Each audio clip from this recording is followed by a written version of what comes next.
विजय बैसला कुछ बड़ा करने वाले हैं, कुछ नया कर रहे हैं, इसीलिए जनता के बीच पहुंचकर जनता की समस्याओं को सुलझा रहे हैं।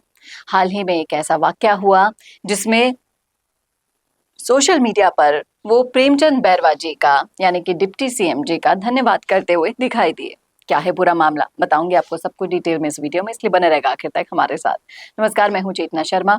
आप देखना शुरू कर चुके हैं संवाद भारत का, भारत के लिए। तो एक ट्वीट आप देखिएगा, इस ट्वीट में आप देख पा रहे होंगे कि बाल वाहिनी में जो बच्चे जाते हैं, यानी स्कूलों से वैन में घर से स्कूल तक ले जाने के लिए जो बच्चे लेकर जाते हैं, उन वैनों की दुर्घटना हो जाती है। बच्चों के भी कई बार ऐसी सिचुएशन हो जाती है कि उनकी हालत बहुत गंभीर हो जाती है।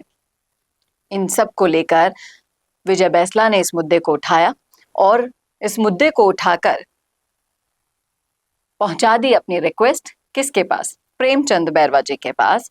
और प्रेमचंद बैरवा जी ने हाथों हाथ इस मामले पर संज्ञान लिया और इस बाल वाहिनी की स्थिति को, इन वैन्स की स्थितियों को गंभीरता से लेते हुए एक अभियान चलाने का निर्णय लिया गया है।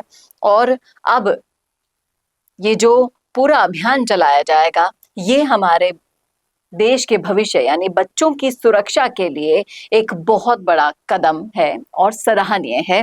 और जिस तरीके से विजय बैसला जी ने बार बार ये कहा है कि धन्यवाद उन सरकार को, आप देख पा रहे होंगे ट्वीट, धन्यवाद है उस सरकार को जिन्होंने इन चीजों को समझा, इन मनोस्थिति को समझा, आम जन के लिए आगे बढ़कर स्टैंड लिया।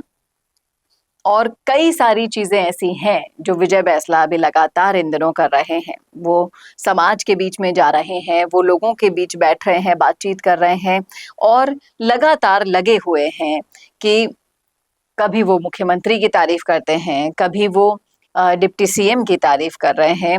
और जिस तरीके से वो विद्यालयों को लेकर लगातार मुद्दे उठा रहे हैं, एक और आप स्क्रीनशॉट देखिएगा, करौली जिले में वो बता रहे हैं कि 1420 विद्यालय उनके गृह जिले में संचालित हैं।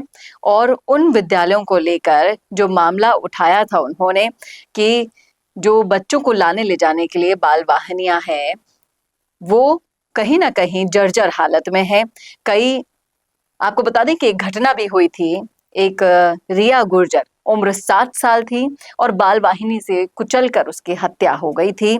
और जिस तरीके से एक बहुत बड़ी लापरवाही इस मामले में सामने आई वो ये है कि वाहन पर रजिस्ट्रेशन नंबर ही नहीं था, इसलिए नंबर ही नहीं पता लगा पाए कि कौन सी वो बाल वाहिनी थी जिससे ये हादसा हो गया, जिससे परिवार को पूरी जिंदगी भर की यातना झेलनी पड़ेगी।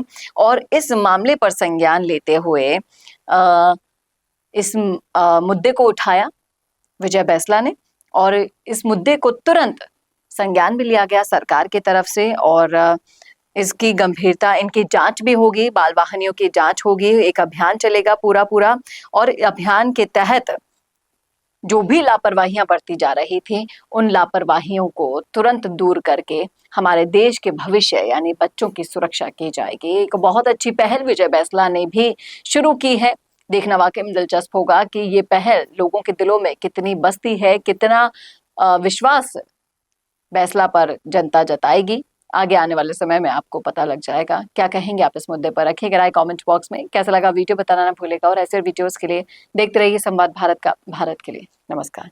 भारत का सबसे तेजी से बढ़ता हुआ डिजिटल न्यूज चैनल जिसका परिवार 4,17,000 लोगों से भी ज्यादा बढ़ रहा है, वो संवाद न्यूज चाहता है हर जिले और हर राज्य में मीडिया पार्टनर्स। तो अगर आप बनना चाहते हैं संवाद न्यूज के पार्टनर्स तो कांटेक्ट करें नीचे दिए गए नंबर्स पर। इसके अलावा अगर आप वीडियो एडिटर बनना चाहते हैं या फिर न्यूज इंडस्ट्री में बतौर इंटर्न सब सीखना चाहते हैं तो संवाद न्यूज के जयपुर हेड ऑफिस में काम करने के लिए संपर्क करें स्क्रीन पर दिए गए नंबर पर।